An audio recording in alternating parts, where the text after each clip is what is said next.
do. And I gave my PC more power.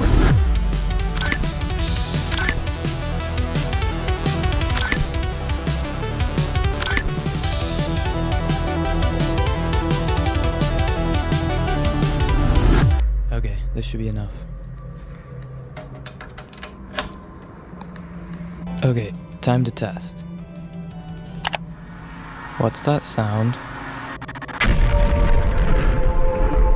Looks like I actually have to optimize it. And now it runs.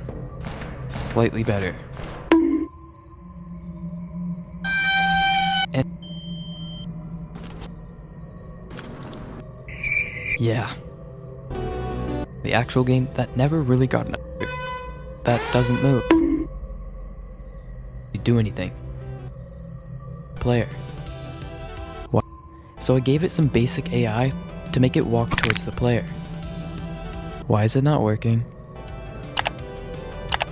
And now it just slides towards you, menacingly, which looked a little weird. So I added a walking animation. How do dinosaurs walk? Much better. And since it can walk now, I figured it should probably attack you too. So I added a jump scare animation as well. Okay, how is something like that? But I didn't want it to only show up when it's chasing you.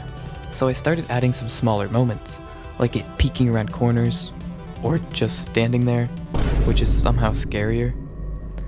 And after putting all that together, this actually started to feel like a horror game. No Poppy Playtime game is complete without a chase sequence, so I made one. But first, I had to expand the map a bit so we had room. Okay, so the idea is pretty simple. You walk into a trigger, the door opens, and then you regret downloading the game. Okay, time to test it.